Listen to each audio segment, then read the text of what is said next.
উত্তর কলকাতার ৫১বর্তী বনেদি পরিবারে বিয়ে হয়েছিল আমার একমাত্র পিসির। দাদু ছিলেন রেলের উচ্চপদস্থ কর্মচারী। পিসির বিয়ের জন্য দেখাশোনা শুরু করে দিল দাদু। পিসির যখন বিয়ে হলো তখন আমি খুবই ছোট। মনে আছে, পিসিকে দেখতে এসেছিল একসঙ্গে ১৫ জন। এতজন দেখতে আসছে শুনে পিসি তো দারুণ ভয় পেয়ে গিয়েছিল। সকাল থেকে খাওয়া দাওয়া প্রায় বন্ধ করে বসে আছে। সে কি টেনশন! পিসিকে বলতে শুনেছিলাম, আমি সেজেগুজে বসতে পারবো না, একসঙ্গে এতজন মানুষ আসবে, আমার ভীষণ ভয় লাগছে। বাবা, তুমি বরং আসতে মানা করে দাও। পিসির কথা শুনে দাদু বলেছিল, আমি ওনাদের কথা দিয়েছি বুবু, তাই আমার পক্ষে মানা করা সম্ভব নয়। আমার একটা মান সম্মান আছে। বুবু মানে আমার পিসি। ববিতা না বলে বাড়ি শুদ্ধ সমস্ত লোকজন বুবু বলেই ডাকত, আর আমিও কোনোদিন পিসিকে পিসি বলেই ডাকিনি, আমিও বুবু বলেই ডাকতাম। যাই হোক, পিসি তো কোনোভাবেই রাজি নয়। আমার মাকে বারবার বলে যাচ্ছে, ও বড় বৌদি, তুমি বাবাকে বুঝিয়ে বলো না একটু। মা শুনে বলেছিল, মাথা খারাপ নাকি, বাবার মুখের ওপর আমি কথা বলতে পারবো না। দাদুর কথাই শেষ কথা। বাড়িতে সব কিছুই দাদুর কথা মতো হয়, তাই পিসির কথা কোনো মতেই টিকল না আর।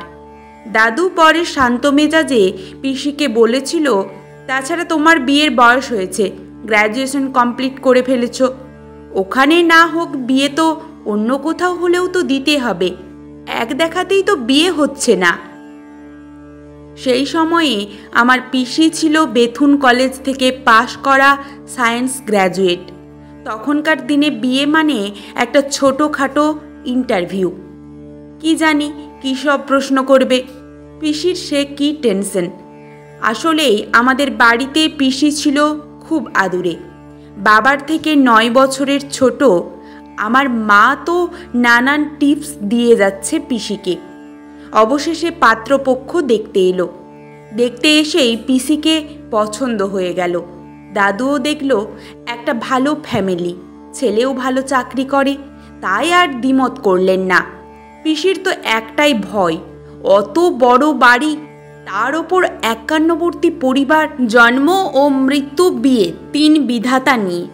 বিয়ের কথা কেউ বলতে পারে না, কপালে যার সাথে লেখা আছে তার সাথেই হবে। শেষমেশ পিসির বিয়ে হয়ে গেল। পিসি যখন চলে গেল আমি খুব কেঁদেছিলাম। পিসি আমাকে খুব ভালোবাসত, খুব মন খারাপ হয়ে গিয়েছিল। পিসিকে তো কিছুতেই যেতে দেব না। মনে আছে, পিসিও খুব কেঁদেছিল। পিসি চলে যাবার পর থেকে মনটা ভীষণ খারাপ করত, ভীষণ। মনে হতো বাড়িটা কেমন ফাঁকা ফাঁকা। পিসির জন্য কদিন কেঁদেও ছিলাম। আমি কাঁদলে আমার মা বলতো, তোর বুবু তো কদিন পরেই আবার আসবে, মন খারাপ করিস না। বিয়ের পর প্রথম যেদিন পিসি আমাদের বাড়িতে এলো তখন তো আনন্দ আর ধরে না। বিয়ের পর কি সুন্দর দেখতে লাগছে পিসিকে। নতুন বিয়ে হলে সব মেয়েকেই সুন্দর দেখায়। দুপুরের খাওয়া দাওয়া সেরে ঠাম্মা, মা, কাকিমা সবাই ধরেছে পিসিকে তার শ্বশুর বাড়ির গল্প শোনার জন্য। যতই হোক, অত বড় বাড়ি, ৫১বর্তী পরিবার। মনে আছে, ঠাকুমা পান চিবোতে চিবোতে পিসিকে বলছিল, হ্যাঁ রে বুবু, সবাই কেমন? শুনেছি তো বিরাট বাড়ি। মা যতটা ভয় করেছিলাম ততটা কিছুই নয়। বাড়ির প্রত্যেকটা মানুষ এত ভালো যে বলার অপেক্ষা রাখে না। ভালো বলেই তো ৩৫ জন মানুষ সবাই একসঙ্গে আছে। মিলেমিশে একসঙ্গে থাকার যে কি আনন্দ বলে বোঝাতে পারবো না। যাই বলো, আমার কিন্তু কপাল খুব ভালো, ওরকম একটা বাড়ি পেয়েছি। ৩৫ জন মানুষ কি মুখের কথা রে? বাপরে বাপ, ভাবছি সেটাই। হ্যাঁ, তার বলছি কি, ওখানে আশেপাশে মজুমদার বাড়ি কে চেনে না এমন কেউ নেই। বাড়ির ছাদখানা তো বিশাল, বড় বড় ঘর, লম্বা দালান। সত্যি মা, এমন সুন্দর ফ্যামিলি পাওয়া খুব ভাগ্যের কথা। তোমাদের আসল কথাটাই তো বলা হয়নি, শুনলে আশ্চর্য হবে।